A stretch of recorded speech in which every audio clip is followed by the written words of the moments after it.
باب استحباب سجود الشکر عند حصول نعمت ظاہرۃ او اندفاع بلیۃ ظاہرۃ، کسی ظاہری نعمت کے حصول یا کسی ظاہری مصیبت کے ٹل جانے پر سجدہ شکر کے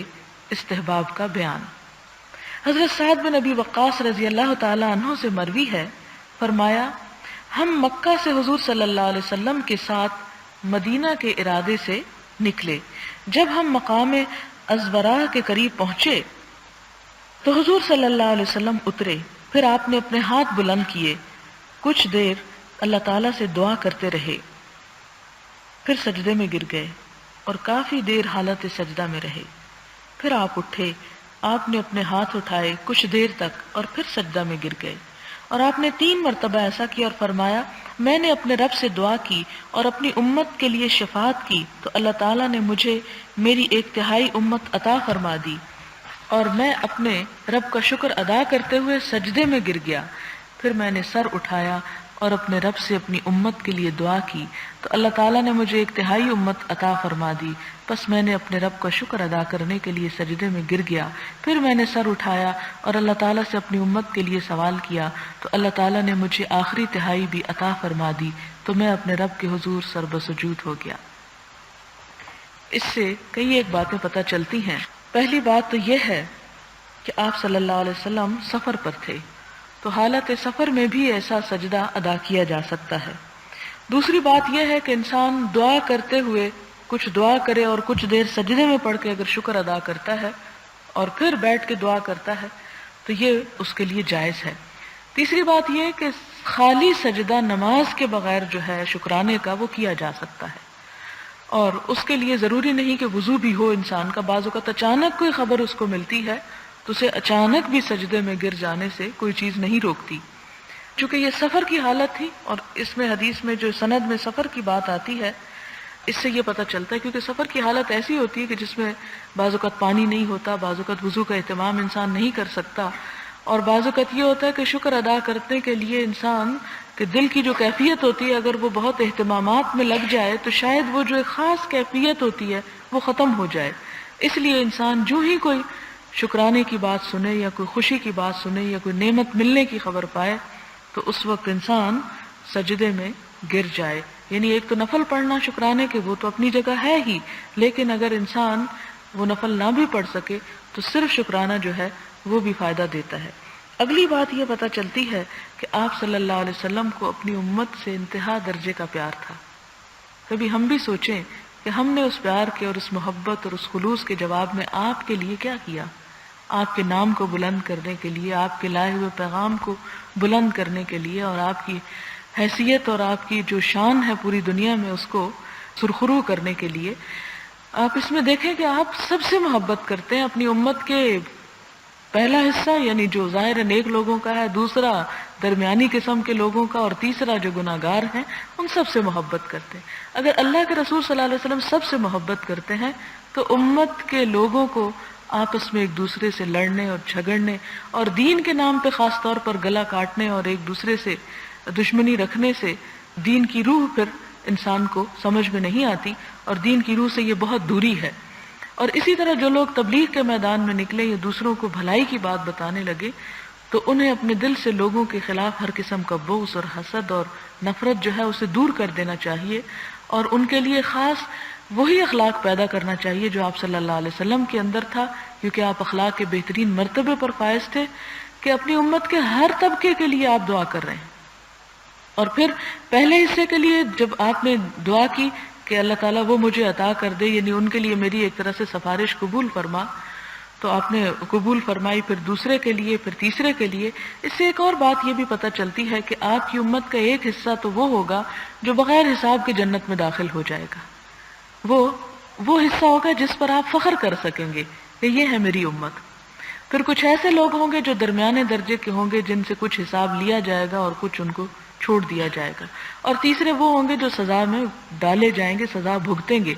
اور پھر آخری وہ شخص جس کے دل میں رائی برابر بھی ایمان ہوگا اس کو بھی جہنم سے آپ کی شفاعت پر اور سفارش پر نکال لیا جائے گا۔ جیسے آپ نے قرآن پاک میں وہ آیت پڑھی ہوگی، ثم اورثنا الکتاب الذین اصطفینا من عبادنا فمنهم ظالم لنفسه ومنهم مقتصد ومنهم سابق بالخيرات بإذن اللہ، کہ پھر ہم نے وارث بنا دیا اس کتاب کا ان لوگوں کو جنہیں ہم نے اپنے بندوں میں سے چن لیا تھا، اور یہ چنے ہوئے بندے کون ہیں؟ محمد صلی اللہ علیہ وسلم کی امت۔ فمنهم ظالم لنفسه، ان میں سے کچھ اپنے اوپر ظلم ڈھا رہے ہیں، یعنی اس کتاب کا حق نہیں ادا کرتے، اپنے رب کا، اپنی حیثیت کا کوئی انہیں لحاظ اور پاس نہیں ہے، اور دوسرے وہ ہیں مقتصد جو درمیانے ہیں، نہ نیکیوں میں بہت آگے اور نہ گناہوں میں ملوث ہیں، اور تیسرے وہ ہیں جو نیکیوں میں سب سے آگے ہیں۔ تو پھر وہاں بھی امت کے 3 درجے بتائے گئے، اور اس حدیث میں بھی 3 درجے پتہ چلتے ہیں، جو کہ بالآخر آپ صلی اللہ علیہ وسلم کی شفاعت سے ہر امتی جس کے دل میں ایمان کی رائی بھی ہوگی وہ بھی بالآخر جنت میں پہنچے گا۔ لیکن آپ دیکھیں کہ دنیا میں اگر ہمیں یہ 3 چوائس دی جائیں تو لازماً ہم چاہیں گے کہ ہم، یعنی اگر یہاں پر بیٹھے ہوئے لوگوں کو 3 گروہوں میں بانٹا جائے تو ہر شخص چاہے گا مجھے پہلے نمبر پہ لے آیا جائے اور پہلے درجے میں لے آیا جائے، لیکن دنیا میں تو ہم کسی بھی طریقے سے شاید پہلے نمبر پہ آ جائیں، مگر سوچنا یہ چاہیے کہ کیا واقعی آخرت میں اللہ تعالیٰ کے حضور اور حضور صلی اللہ علیہ وسلم کے سامنے ہم واقعی ان لوگوں میں شامل ہونے کی ہمت یا صلاحیت یا قابلیت رکھتے ہیں کہ جو آپ کے ساتھ ساتھ ہوں اور آپ کے قریب ہوں۔ اگلا باب ہے باب فضل قیام اللیل، رات کے قیام کی فضیلت کا بیان۔ قال اللہ تعالی ومن اللیل فتہجد بہ نافلۃ لک عسیٰ ان یبعثک ربک مقاما محمودا۔ اللہ تعالیٰ نے ارشاد فرمایا اور رات کے بعض حصے میں اٹھو اور نماز تہجد ادا کرو۔ تلاوت قرآن کے ساتھ یہ نماز زائد ہے، آپ کے لیے یقیناً اللہ تعالیٰ آپ کو مقام محمود پر فائز کرے گا۔ یعنی اس سے کیا پتہ چلتا ہے کہ تہجد کی نماز فرض ہے، اور پھر خاص طور پر یہ ہے کہ 5 نمازوں سے علاوہ ہے، نافلتاً، لیکن آپ صلی اللہ علیہ وسلم کے لیے فرض تھی اور باقی امت کے لیے نفل ہے۔ وقال تعالی تتجافى جنوبهم عن المضاجع، کہ ان لوگوں کے پہلو بستروں سے دور رہتے ہیں، یعنی بہت سونے کے شوقین نہیں، خاص طور پر رات کے آخری حصے میں اٹھ جاتے ہیں۔ وقال تعالی كانوا قليلا من الليل ما يهجعون، کہ اللہ کے پسندیدہ بندے راتوں کو کم سوتے تھے۔ عن عائشہ رضی اللہ عنہا قالت كان النبي صلی اللہ علیہ وسلم يقوم من الليل حتى تتفطر قدماه فقلت له لم تصنع هذا يا رسول الله وقد غفر لك ما تقدم من ذنبك وما تأخر قال افلا اكون عبدا شكورا۔ حضرت عائشہ صدیقہ رضی اللہ تعالی عنہا سے مروی ہے، فرمایا حضور صلی اللہ علیہ وسلم رات کو قیام کرتے تھے حتیٰ کہ آپ کے پاؤں پھٹ جاتے۔ میں نے آپ سے عرض کیا یا رسول اللہ صلی اللہ علیہ وسلم آپ ایسا کیوں کرتے ہیں حالانکہ آپ پر سے اگلے پچھلے الزامات دور کر دیے گئے؟ آپ نے فرمایا کیا میں رب کا شکر گزار بندہ نہ بنوں؟ یعنی اگر آپ گناہوں کے بغیر ہوتے ہوئے اللہ تعالیٰ کے قریب ہونے کے لیے اور شکر گزاری کے لیے تہجد پڑھتے تھے تو پھر ہم جیسوں کا حال کیا ہے۔ ان علی رضی اللہ عنہ ان النبی صلی اللہ علیہ وسلم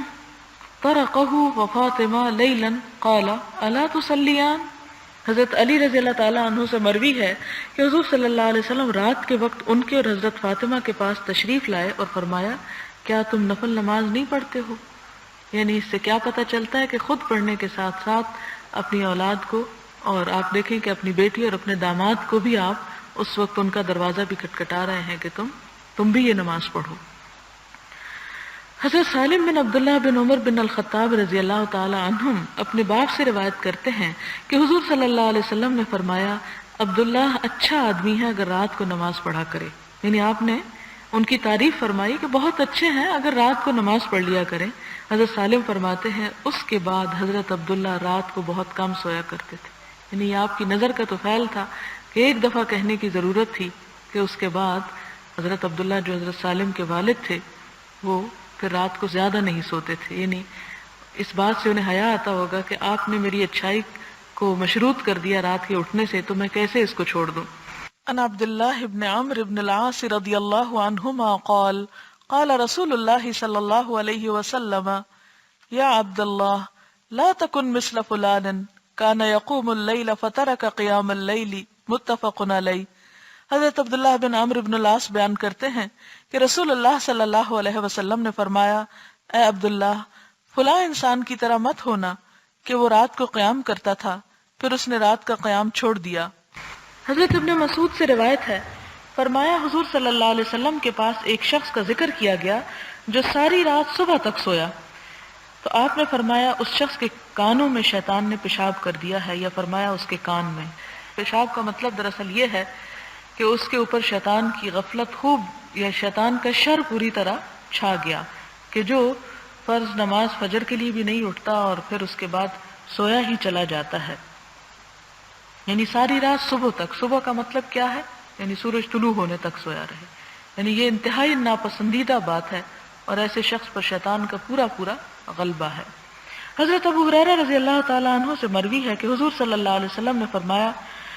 جب تم میں سے کوئی شخص سوتا ہے تو شیطان اس کے سر کے پچھلے حصے میں 3 گریں لگاتا ہے، ہر گرہ لگاتے وقت کہتا ہے تیرے سامنے رات بڑی طویل ہے، سویا رہ۔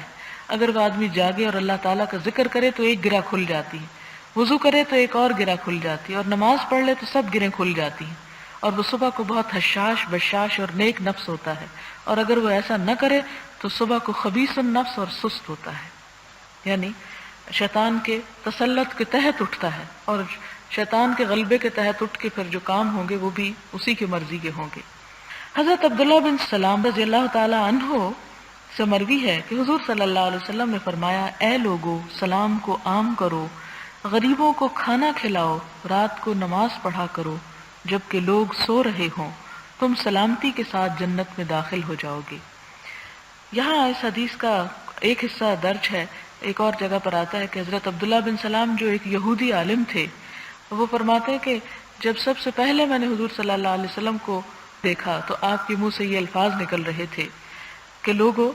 سلام کو عام کرو اور غریبوں کو کھانا کھلاؤ اور رات کو نماز پڑھا کرو جبکہ لوگ سو رہے ہوں، تو آرام اور سکون اور سلامتی کے ساتھ جنت میں داخل ہوگی۔ نہیں، جنت میں جاتے ہوئے پھر تمہیں کوئی گھبراہٹ اور پریشانی نہیں ہوگی اگر تمہارے اخلاق میں یہ 3 چیزیں شامل ہو گئی۔ اب آپ دیکھیں کہ اس میں یہ بات سننا تھی کہ وہ پھر مسلمان بھی ہو گئے اور انہوں نے اسلام میں بہت خدمات بھی انجام دی، اور یہ اللہ کا فضل ہے جسے عطا کرے، جس کا دل کھول دے۔ حضرت ابو ہریرہ رضی اللہ تعالیٰ عنہ سے مروی ہے، فرماتے ہیں کہ حضور صلی اللہ علیہ وسلم نے فرمایا، رمضان کے بعد سب سے افضل روزے اللہ تعالیٰ کے مہینے محرم کے روزے ہیں، اور فرض کے بعد افضل ترین نماز تہجد کی نماز ہے، یعنی فرض نماز کے علاوہ جتنی نمازیں ہیں ان میں سے سب سے پسندیدہ نماز تہجد کی نماز۔ اور آج کل آپ دیکھیں خاص طور پر جب کہ راتیں لمبی ہیں اور گرمیوں میں اگر ہمیں فجر پڑھنا ہو تو ہم 4 ساڑھے 4 اتنا اٹھ ہی جاتے ہیں۔ آج کل اگر اذان جو ہے یعنی دیر سے ہوتی ہے تو اس وقت اگر انسان 4:30 بھی اٹھ جائے، 4:15 بھی اٹھ جائے تو آرام سے انسان نماز پڑھ سکتا ہے۔ پھر اس کے بعد ہے حضرت ابن عمر فرماتے ہیں کہ حضور صلی اللہ علیہ وسلم نے فرمایا، رات کی نماز 2 رکعتیں کر کے پڑھی جائیں، یعنی تہجد پڑھے کیسے جائیں؟ 2 رکعتیں، 4 کٹھی نہ پڑھی جائیں، اور اگر تم کو صبح ہونے کا خوف ہو تو 1 رکعت وتر پڑھ لو۔ اس سے یہ پتہ چلتا ہے کہ یہ نماز 2 رکعتیں بھی ہو سکتی ہے، 4 بھی ہو سکتی ہے، 6 بھی ہو سکتی ہے، 8 بھی ہو سکتی ہے، لیکن 2 2 2، اور جب صبح ہونے لگے تو 1 وتر کر لیا جائے۔ حضرت ابن عمر رضی اللہ تعالیٰ عنہما سے مروی ہے، فرمایا حضور صلی اللہ علیہ وسلم رات کو 2 رکعتیں پڑھتے اور 1 رکعت وتر پڑھتے، اور وہ طریقہ کیا ہوتا تھا کہ آخری 2 کے بعد سلام پھیر کے کھڑے ہو کے 1 اور ادا کر لیتے تھے۔ حضرت انس رضی اللہ تعالیٰ عنہ سے مروی ہے، فرمایا حضور صلی اللہ علیہ وسلم کسی مہینے میں افطار کرتے حتیٰ کہ ہم سمجھتے کہ آپ اس مہینے میں روزہ نہیں رکھیں گے، اور آپ کسی مہینے کے روزے رکھتے حتیٰ کہ ہم یہ گمان کرتے کہ آپ اس مہینے میں کسی دن بھی افطار نہیں کریں گے، اور آپ کی شان یہ تھی کہ اگر تم چاہتے کہ آپ کو رات کے کسی حصے میں نماز پڑھتے ہوئے دیکھو تو دیکھ لیتے، اور اگر تم چاہتے کہ آپ کو رات کے کسی حصے میں آرام فرمایا دیکھو تو دیکھ لیتے۔ یعنی آپ صلی اللہ علیہ وسلم رات کو سونے اور نماز کے اوقات میں تبدیلی فرماتے رہتے تھے، یعنی بعض اوقات رات کے ابتدائی حصے میں جاگتے رہتے، بعض اوقات رات کے آخری حصے میں جاگتے رہتے۔ تو یہ ہے کہ یہ اور بھی زیادہ مشکل ہوتا ہے اگر انسان کی ایک روٹین سیٹ ہو جائے تو اس میں سونے کا وقت اور جاگنے کا تو نیند ڈسٹرب نہیں ہوتی اور انسان زیادہ بہتر طور پہ کام کر لیتا ہے، لیکن آپ صلی اللہ علیہ وسلم چونکہ تمام لوگوں کے لیے نمونہ تھے، اس لیے آپ نے رات کے ہر حصے میں یہ تمام کام کر کے دکھائے کہ جس کو جو وقت زیادہ سوٹ کرتا ہو اس وقت وہ کر جائے۔ حضرت عائشہ صدیقہ رضی اللہ تعالی عنہا سے مروی ہے کہ حضور صلی اللہ علیہ وسلم 11 رکعتیں پڑھتے تھے یعنی رات کو، اور ان میں آپ سجدہ کرتے، اتنا لمبا سجدہ کہ آپ کے سر اٹھانے سے پہلے تم میں سے کوئی شخص 50 آیتیں تلاوت کر لے، یعنی جس طرح ہم قرآن پڑھتے ہوئے 50 آیتیں پڑھ جائیں تو اتنی دیر میں آپ کا ایک سجدہ ہوتا تھا۔ اور صبح کی نماز سے پہلے آپ 2 رکعتیں پڑھتے اور اپنے دائیں پہلو پر لیٹ جاتے حتیٰ کہ منادی آپ کو نماز کے لیے بلانے آتا۔ حضرت عائشہ صدیقہ سے روایت ہے، فرمایا حضور صلی اللہ علیہ وسلم 11 رکعتوں پر اضافہ نہیں کرتے تھے، یعنی زیادہ سے زیادہ 11 پڑھتے، نہ رمضان میں اور نہ رمضان کے علاوہ۔ آپ 4 رکعتیں پڑھتے اور یہ نہ پوچھو کہ وہ 4 رکعتیں کتنی حسین اور کتنی طویل ہوتی، یعنی وہ جلدی جلدی نمبر نہیں بڑھاتے تھے بلکہ اس کی کوالٹی اور اس کا حسن زیادہ بڑھاتے تھے اور وہ زیادہ لمبی کر کے پڑھا کرتے تھے۔ پھر آپ 4 رکعتیں پڑھتے اور ان کے حسن اور طوالت کے متعلق نہ پوچھو، پھر آپ 3 رکعتیں پڑھتے۔ میں نے عرض کیا یا رسول اللہ صلی اللہ علیہ وسلم کیا آپ وتر ادا کرنے سے پہلے سو جاتے ہیں؟ فرمایا اے عائشہ میری آنکھیں سوتی ہیں، میرا دل نہیں سوتا۔ اس کا مطلب کیا ہے؟ 4 پڑھ کے تھوڑا سا بیچ میں وقفہ کرتے تھے، پھر 4 پڑھ کے پھر وقفہ کرتے تھے اور پھر 3 پڑھ لیا کرتے تھے، یعنی وتر ہو جاتے۔ اور اس کے بھی پڑھنے کا طریقہ یہ ہے کہ تینوں مسلسل بھی پڑھی جا سکتی ہیں اور یہ بھی ہے کہ 2 پڑھ کے سلام پھیر کے فوراً ایک اور پڑھ لی جائے۔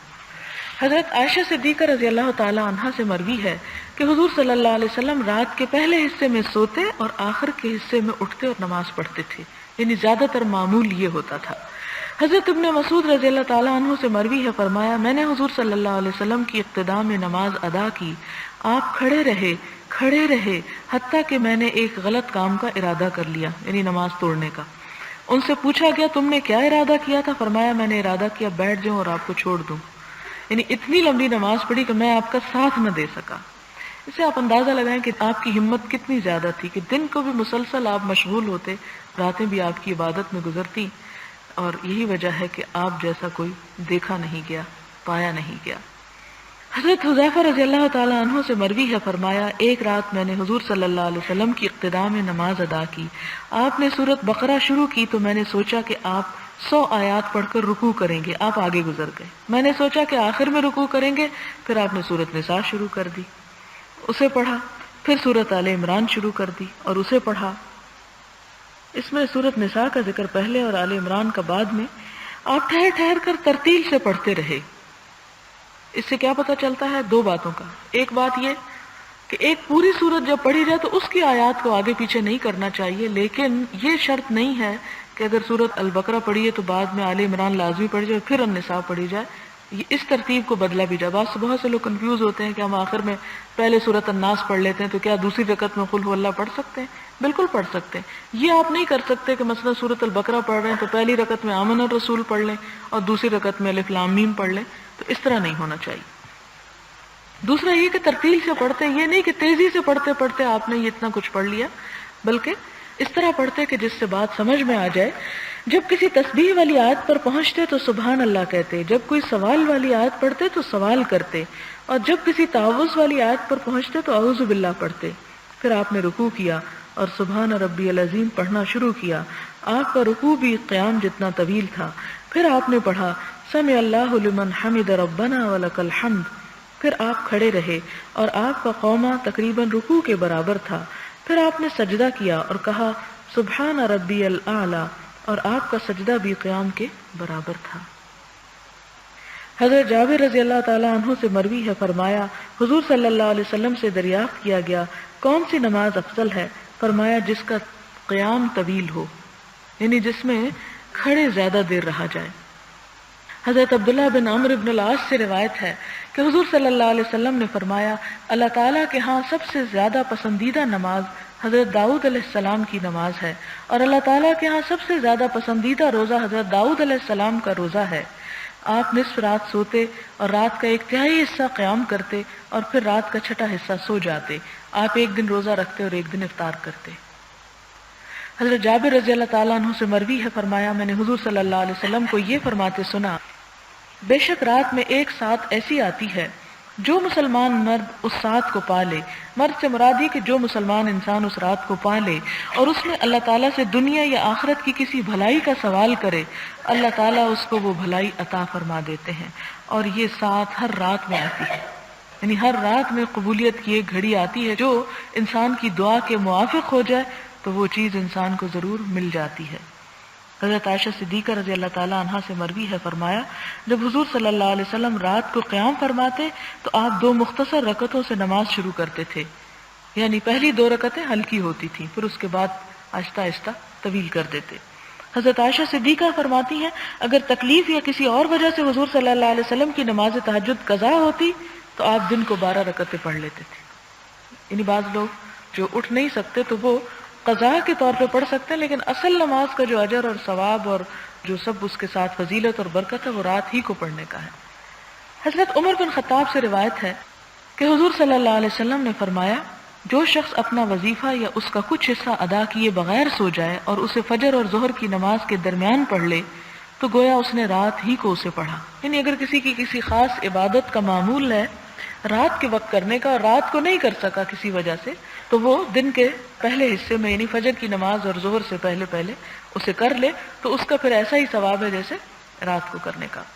حضرت ابو ہریرہ سے روایت ہے، فرماتے ہیں کہ حضور صلی اللہ علیہ وسلم نے فرمایا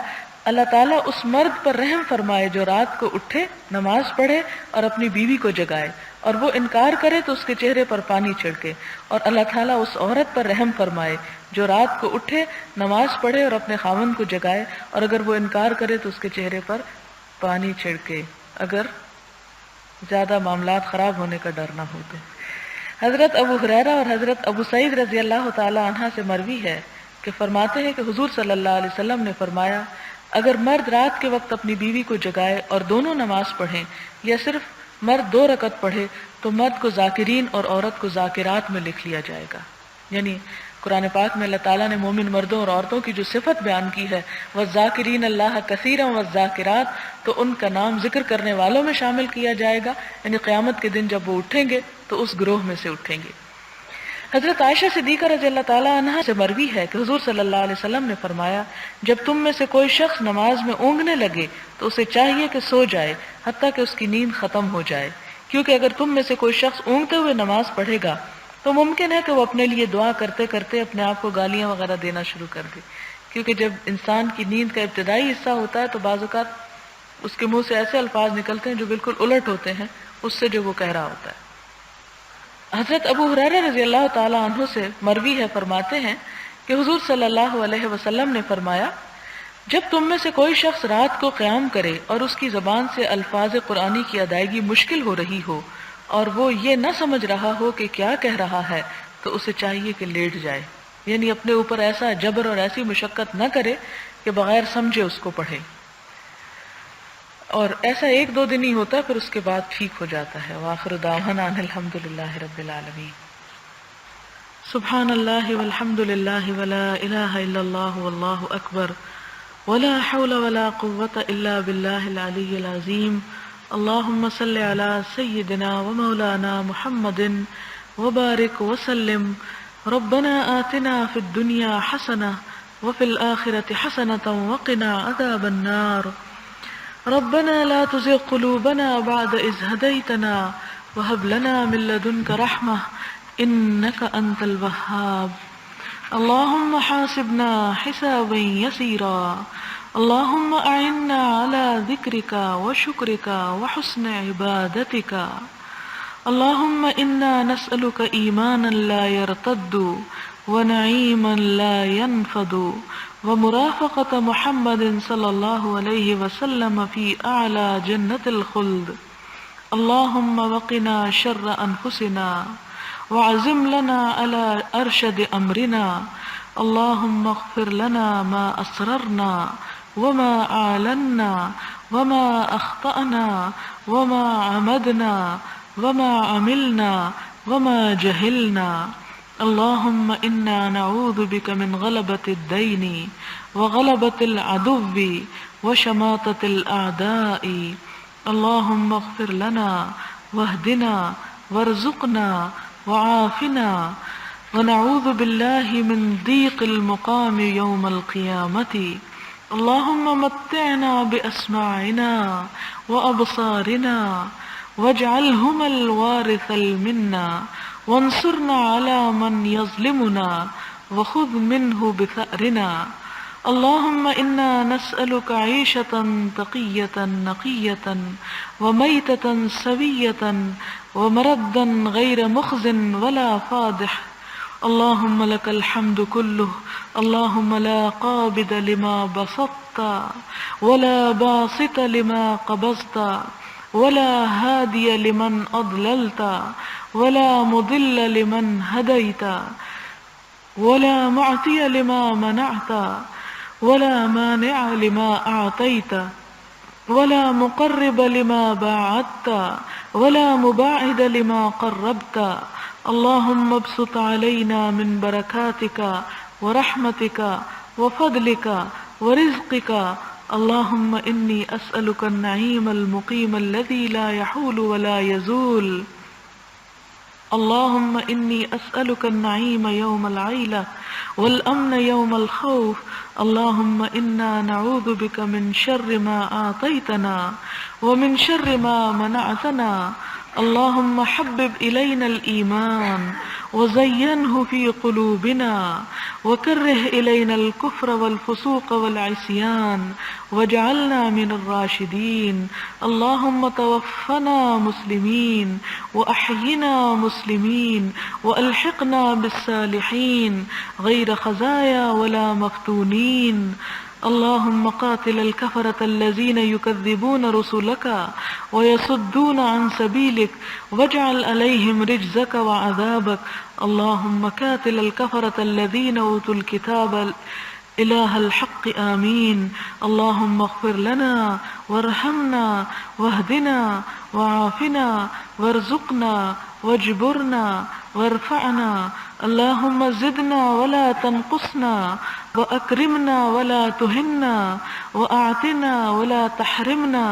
وآثرنا ولا تؤثر علينا وارضنا وارض عنا.